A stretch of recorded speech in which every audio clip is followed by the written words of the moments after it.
Hello बच्चों, let's read the question. The question says mutualism occurs between one butterfly and flower, two E. coli and man, three Zoochlorella and Hydra, four hermit crab and sea anemone. Question में हमसे पूछा है कि ये जो given options है इनमें से किन में म्यूचुअलिज्म देखने को मिलती है हमें।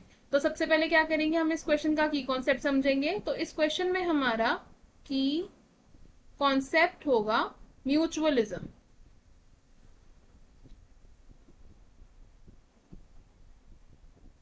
म्यूचुअलिज्म क्या है?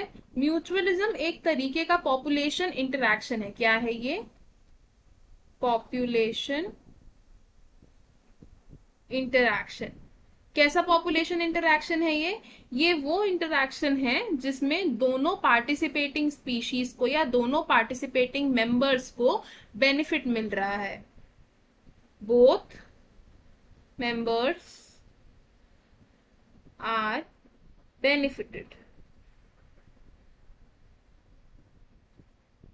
अब म्यूचुअलिज्म का अगर हम एग्जाम्पल देखें तो इसके कुछ एग्जाम्पल्स क्या हो सकते हैं। फर्स्ट एग्जाम्पल ऑफ म्यूचुअलिज्म हो सकता है the relationship between flower and butterfly. इस केस में क्या होता है कि जो बटरफ्लाई है उसको क्या मिलता है फ्लावर से? नेक्टर मिलता है। और फ्लावर को क्या हेल्प मिलती है? फ्लावर का बेनिफिट होता है क्योंकि बटरफ्लाई क्या कर रहा है? Help in pollination. तो फ्लावर के लिए क्या हो रहा है? पॉलिनेशन हो रही है। और बटरफ्लाई को क्या मिल रहा है? नेक्टर मिल रहा है। सेकेंड एग्जाम्पल अगर म्यूचुअलिज्म का देखें हम तो वो क्या हो सकता है? The relationship between zoochlorella and hydra.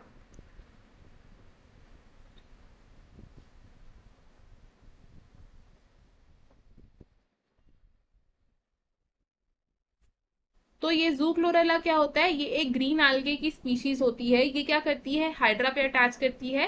Hydra पे अटैच करने के बाद ये क्या करती है? डेराइव करती है। डेराइव कार्बन डाइऑक्साइड,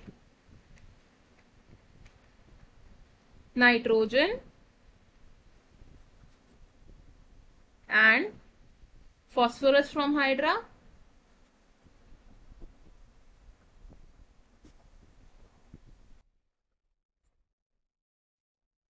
और इन रिटर्न हाइड्रा को क्या मिल रहा है? हाइड्रा को मिल रहे हैं बहुत सारे न्यूट्रिएंट्स जो ये algae अब्सॉर्ब कर लेगी और साथ ही साथ oxygen. Hydra gets oxygen and nutrients. तो इसमें भी इन दोनों ही पार्टिसिपेटिंग मेंबर्स का फायदा हो रहा है। तो इसलिए हम क्या कह सकते हैं? ये भी क्या है? एक म्यूचुअलिस्टिक रिलेशनशिप है।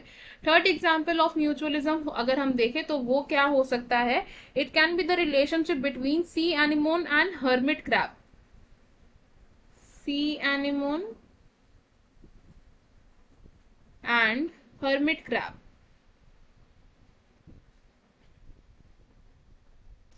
सी एनिमोन और हर्मिट क्रैब कैसे इंटरैक्ट करते हैं? ये जो सी एनिमोन है ये क्या करता है? हर्मिट क्रैब की शेल पर या उसकी सरफेस पर अटैच हो जाता है। Attach to the crab.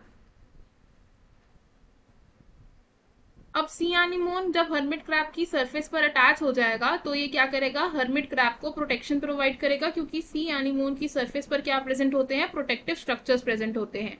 Protect hermit crab from predators।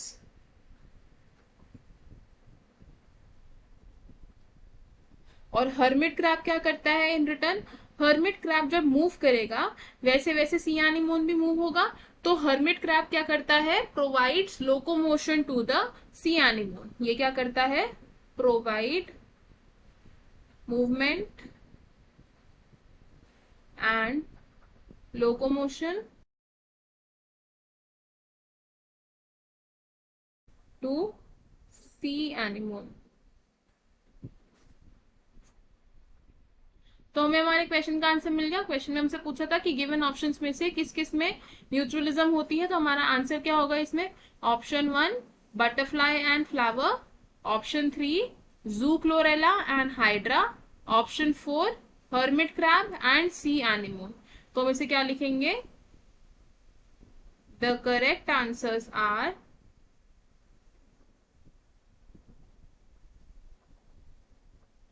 Options 1, 3 and 4। अब देख लेते हैं कि जो सेकंड ऑप्शन है ये क्यों इनकरेक्ट है।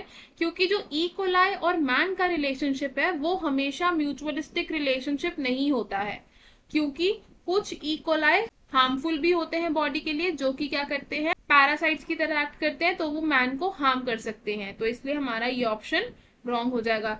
हमारे फाइनल आंसर्स क्या है?